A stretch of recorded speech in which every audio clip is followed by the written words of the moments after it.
Why don't we start with Siberia? Actually, I want to go back there. Oh, yeah. Why don't we begin? How did that happen? How do you get from? You were born in America, I assume, right? Yep. I grew up in Idaho and What part? North Idaho, Sandpoint area. Oh, no way. I'm actually leaving in 2 hours from right now. I'm leaving on a plane to go to Coeur d'Alene. Yeah, no kidding. I have a house in Coeur d'Alene. No so, kidding. yeah, I live halfway between Sandpoint and Coeur d'Alene. That's where I grew hilarious. up. My mom's still on the farm there. No way. Yeah. That's funny. I'm literally going there today. Well, Yeah. that's pretty random. Okay. So I know the area well. Yeah, all right, Sandpoint's good. amazing. Yeah. Yeah. It's a great place. And grew up there on the farm, and I have a brother who was adopted. We adopted him, though, or my parents did when he was just 3 days old, so he never knew his biological family.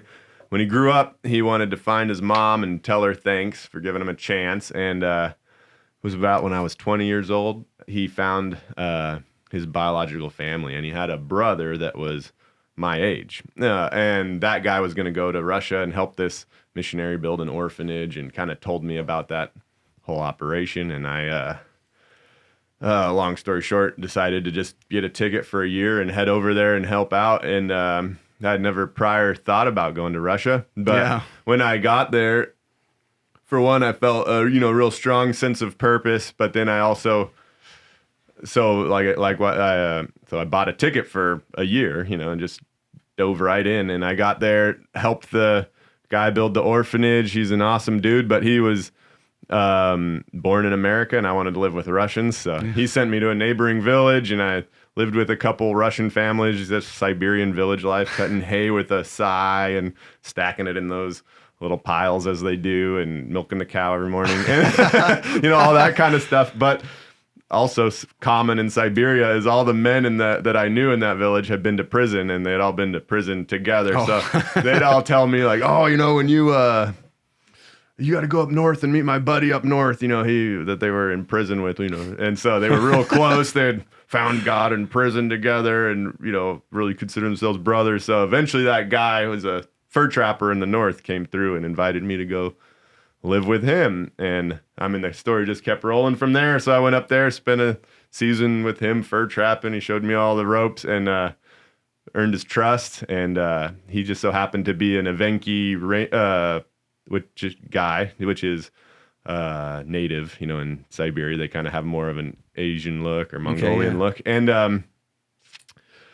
after I earned his trust, all his cousins are nomads still and follow reindeer herds and live in teepees in the wilderness. And he basically one day just took me on a snowmobile and dropped me off at his cousin's teepee, and it's like, oh, this is Jordan. He's awesome. This is Andre. He's awesome. And see you later. And I got to live with those native nomads, and I really loved their way of life and just kept going back for years. And so they just follow the reindeer around. Yeah. Are they hunting them, or are they? No, they kind of yes, they live off of wild reindeer and moose and fishing and all that. Yeah. But they also have these semi-domestic reindeer that you can't really tell if they're following the reindeer or the reindeer are following them. They kind of are in this symbiotic relationship and move through the forest, and they kind of manage where they're living and grazing and protect them from the wolves and stuff. And in return, they provide, they ride the reindeer like horses, and pull sleighs in the winter, get them meat, fur, all that they need, milk them, Really? Yeah. So it's reindeer milk, that's a thing? Yeah, it's like 19% milk fat, so it's like really creamy. You put a little bit in a cup and woo. Good stuff. It's incredible. I did not know that reindeer milk was a thing. Yeah. I have to try that. Okay. You can find it at your grocery store. Yeah, we'll see if I kill it at Whole Foods. Okay.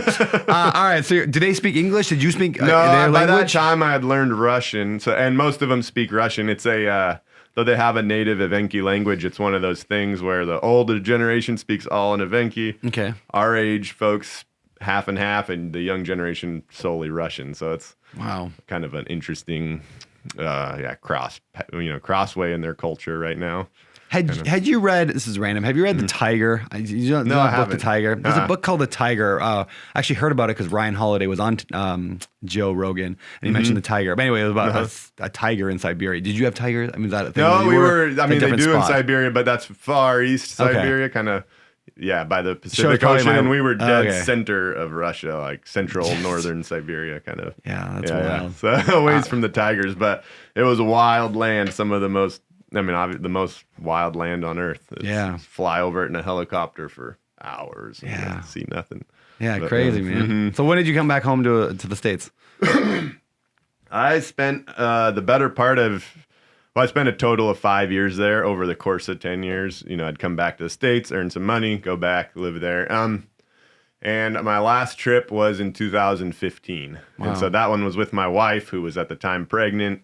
And then we came back to America and had to, you know, have since had a few kids. We wanted to go back a few years ago, and then COVID happened, and now Russia's basically it's a little off limits right now. A little more complicated at the moment. So wow. Did you just like, hey, honey, I got you want to go to Russia with me while you're pregnant? Well, I met her. When I met her, I had already spent years over there, and it was really important that whoever I would marry would share that with me. And so that's quite a filter, if you want to go live in a teepee in Siberia.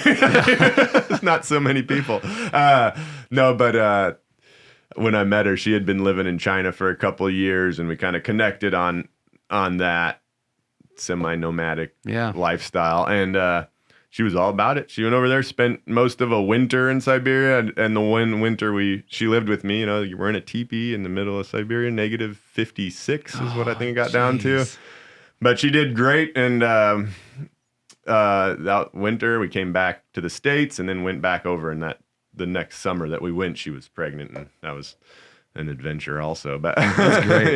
That's great. Yeah, that'd be her. Are you planning when it opens back up again nicely? Are you planning to take the kids and family and? I'd love to. It's such a unique angle on life. I'd love to expose my kids to it. Obviously, the people that are there are now like friends and not family, so it's like I do miss them. Yeah, want to go see them, and so definitely. I actually talked to a friend not long ago that said you can actually get to Russia via, Romania. Yeah, you can get it, I'm sure somehow. It could still be an option, but of course, with a family, I'll have to wait till things settle down. But,